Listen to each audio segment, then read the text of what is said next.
नमस्कार साथियों, अगर आप एक स्टूडेंट हैं, आप एक पुरुष हैं, आप एक महिला हैं, आप किसी भी एज वर्ग के हैं तो आज की इस वीडियो को ध्यान से देखिएगा क्योंकि एनआरसी से रिलेटेड जो न्यूज़ निकल के आ रही है वो आप सभी को जानना बेहद ज़रूरी है। क्योंकि कहा तो यहाँ तक जा रहा है कि अगर आप अपनी नागरिकता नहीं सिद्ध कर पाए तो आपको सरकारी योजनाओं का लाभ मिलना बंद हो सकता है। तो अगर आपके पास भी जन्म प्रमाण पत्र नहीं है तो आज की वीडियो आपके लिए और भी ज़्यादा खास हो जाती है। तो मेरी रिक्वेस्ट रहेगी हाथ जोड़ के कि वीडियो को पूरा जरूर देखिएगा, साथ ही साथ इसे अपने यार दोस्तों के साथ भी शेयर करिएगा ताकि आप ही नहीं उन सभी को इन सब चीज़ों के बारे में पता चल पाए। तो फिलहाल जल्दी से आज की इस वीडियो को स्टार्ट करते हैं और सभी चीज़ें आपको एक एक करके समझाते हैं। तो साथियों, यहाँ पर एक नई न्यूज़ निकल के सामने आ रही है। कहा यह जा रहा है कि पूरे भारत देश में एनआरसी लागू होने जा रही है।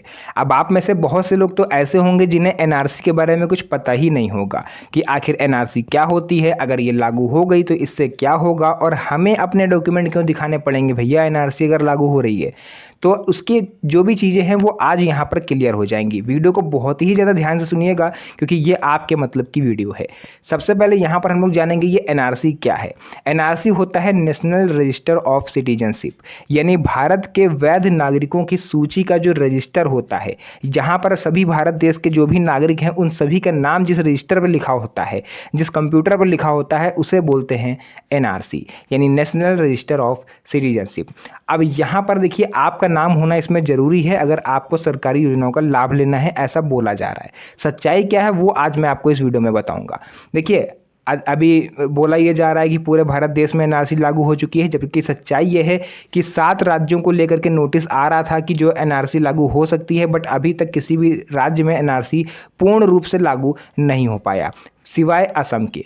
असम में 2019 में एनआरसी लागू हुआ था। देखिए, हुआ तो 1951 में था, काफ़ी पुराना है, ये कोई नया नहीं है, लेकिन 2019 में इसका अपडेट वर्जन आया।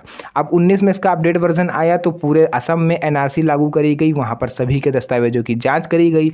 कुछ लोग अपना बर्थ सर्टिफिकेट दिखा पाए, कुछ लोग नहीं दिखा पाए, किसी के अन्य डॉक्यूमेंट कम थे, किसी के पास दस्तावेज थे ही नहीं। तो इस तरह से टोटल 19 लाख लोग अपनी नागरिकता साबित नहीं कर पाए। अब कहा यह भी जा रहा था कि जो अपनी नागरिकता साबित नहीं कर पाएगा उसे देश से बाहर निकाल दिया जाएगा, जबकि सच्चाई यह है कि भैया देश से बाहर क्यों निकाला जाएगा, और निकाला भी जाएगा तो वो व्यक्ति कहाँ जाएगा।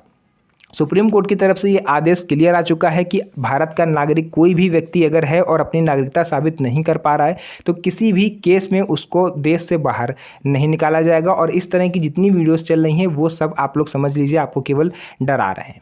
सच्चाई यह है कि आप नागरिकता सिद्ध कर पाओ या ना कर पाओ, आपको देश से बाहर कोई नहीं निकालेगा।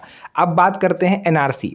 एनआरसी देखिए, फिलहाल तो अभी किसी राज्य में लागू नहीं है, लेकिन हो सकता है इन केस की नेक्स्ट ईयर यानी कि 1 जनवरी से या फरवरी से 2026 से आपको राज्य में एनआरसी लागू हो जाए। और अगर ये लागू हो गई तो ये कैसे क्या सिस्टम होता है। नंबर 1 पर देखिए, एनआरसी अगर लागू होती है तो एनआरसी में आपको अपने दस्तावेज दिखाने पड़ते हैं, अपनी नागरिकता को सिद्ध करना पड़ता है। अब नागरिकता सिद्ध कैसे होगी, आपसे जो भी अधिकारी आपके घर पर आएंगे सर्वे करने, वो आपसे जन्म प्रमाण पत्र मांग सकते हैं, आपसे अन्य दस्तावेज मांगेंगे, और आपके पास सपोज करिए अगर उस टाइम बर्थ सर्टिफिकेट नहीं हुआ तो इस केस में आप कौन कौन से दस्तावेज दिखा सकते हो, उन सभी दस्तावेजों के बारे में आज आपको इस वीडियो में जानने को मिलेगा। तो देखिए, यहाँ पर मैं आपको बता दूं, फिलहाल सुप्रीम कोर्ट की तरफ से आदेश ये आया था कि अगर आपके पास जन्म प्रमाण पत्र नहीं है तो आप 11 तरह के ऐसे दस्तावेज हैं जो आप दिखा सकते हो और अपनी नागरिकता को सिद्ध कर सकते हो। तो वो दस्तावेज कौन से हैं मैंने यहाँ पर लिख के रखे हुए हैं, सब मैं आपको बताऊँगा। उससे पहले ये जान लीजिए कि अगर आपके पास जन्म प्रमाण पत्र नहीं है तो आप चाहो तो आप स्कूल लिविंग सर्टिफिकेट, अब ये 11 दस्तावेज मैं बताने जा रहा हूँ, ध्यान से सुनिएगा, हो सके तो इसको कहीं पर नोट कर लीजिए। आप स्कूल लिविंग सर्टिफिकेट यानी कि टीसी आप दिखा सकते हो। अगर आपने थोड़ी भी पढ़ाई करी है, कक्षा 5 तक, कक्षा 8 तक या 10 तक, 12वीं तक, तो आप उसकी मार्कशीट या फिर टीसी दिखा सकते हो। ग्राम पंचायत या नगर निगम द्वारा जो निवास प्रमाण पत्र आपका जारी होता है आप उसे दिखा सकते हो। वोटर आईडी कार्ड दिखा सकते हो, आप आधार कार्ड दिखा सकते हो, राशन कार्ड दिखा सकते हो, बिजली का बिल, पानी का बिल, ये सब आप दिखा सकते हो। घर के पुराने जो रजिस्ट्री के कागज़ होते हैं वो आप दिखा सकते हो, और जन्म प्रमाण पत्र का एफिडेविट आप दिखा सकते हो। अब यहाँ पर थोड़ा और ध्यान से सुनिएगा, अगर आप थोड़ी दौड़ा भागी कर सकते हो और जन्म प्रमाण पत्र बनवाना चाहते हो तो इस चीज़ को बहुत ध्यान से सुनिएगा। आपको क्या करना है, अपना आधार कार्ड लेना है और 3 पासपोर्ट साइज फ़ोटो आपको लेनी है जो कि करंट की खिंची हुई हो, यानी ताज़ी लेटेस्ट फ़ोटो, और साथ में कोई 2 गवाह ले लीजिएगा जो कि आपसे उम्र में 2-3 साल 4 साल बड़े हों। उनको लेकर के चले जाइए किसी कोर्ट में, और कोर्ट के बाहर आपको वकील बैठे मिल जाते हैं, बहुत सारे बैठे रहते हैं, उनमें से किसी एक को आप ले लीजिए और उससे बोलिए कि हमें जन्म प्रमाण पत्र का एफिडेविट बनवाना है। वो आपका एफिडेविट तैयार करवा देगा। जो गवाह होंगे वो गवाही दे देंगे कि हाँ, ये व्यक्ति मेरे मोहल्ले में, मेरे क्षेत्र में इतने सालों से रह रहा है, हम इसको जानते हैं। तो आपका एफिडेविट बन जाएगा। उस एफिडेविट के मदद से आप अपना जन्म प्रमाण पत्र बनवा सकते हो। अगर आप नहीं बनवाना चाहते हो तो वो एफिडेविट भी आपका बर्थ सर्टिफिकेट की तरह काम करता है। तो ये चीज़ क्लियर हो गई।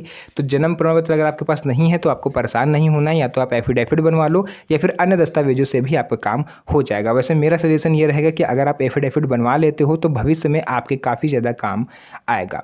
अब एनआरसी को लेकर के कौन कौन सी ऐसी अफवाहें हैं जो उड़ रही हैं। सोशल मीडिया पर कई तरह की अफवाहें हैं कि एनआरसी पूरे देश में लागू हो चुका है, जबकि ये पूरी तरह से असत्य है, झूठ है, फर्जी है। अभी तक किसी भी राज्य में पूर्ण रूप से एनआरसी लागू नहीं हुआ। सुप्रीम कोर्ट ने भी ये स्पष्ट निर्देश दिया है कि ठोस प्रमाण के बिना, किसी गवाह के बिना, किसी ठोस प्रमाण के आप किसी व्यक्ति को विदेशी घोषित नहीं कर सकते। यानी कि ऐसा नहीं कि अगर कोई व्यक्ति अपनी नागरिकता सिद्ध नहीं कर पा रहा है तो आप उसको परेशान करो, आप उससे समय समय पर जाके दस्तावेज मांगो, ये बिल्कुल नहीं है।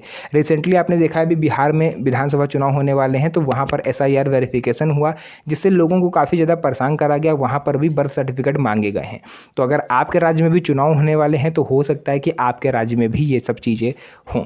तो मैंने जस्ट अवेयर करने के लिए आपको इस वीडियो को बनाया था, ताकि आप लोग सभी जानकारी बहुत ही अच्छे तरह से समझ पाओ। तो पूरी सब कुछ चीज़ें मैंने बता दी है। अगर मेरे से कोई भी चीज़ छूट गई हो तो आप कमेंट सेक्शन में ज़रूर बताइएगा, ताकि मैं उसका रिप्लाई आपको दे पाऊँ और सभी चीज़ें क्लियर कर पाऊँ। फिलहाल अभी तक किसी भी राज्य में पूर्ण रूप से एनआरसी लागू नहीं हुई है, और जन्म प्रमाण पत्र अगर आपके पास नहीं है, यानी कि बर्थ सर्टिफिकेट, तो आपको कैसे करना है सब मैंने पूरा क्लियर बताया। सुप्रीम कोर्ट ने भी ये 11 दस्तावेज बताए हैं जो कि आपको सुप्रीम कोर्ट की वेबसाइट पर भी मिल जाएंगे और चुनाव आयोग की वेबसाइट पर भी मिल जाएंगे। तो साथियों, जो भी चीज़ें थी मैंने आपको पूरा विस्तार से बताया है। वीडियो पसंद आई हो तो वीडियो को लाइक करके चैनल को सब्सक्राइब जरूर कर लें, क्योंकि इस तरह की वीडियोस आपको यहाँ पर मिलती रहती है। तो मिलेंगे आप सभी से नेक्स्ट वीडियो में एक और अच्छी इंटरेस्टिंग मज़ेदार वीडियो के साथ। तब तक के लिए धन्यवाद। जय हिंद।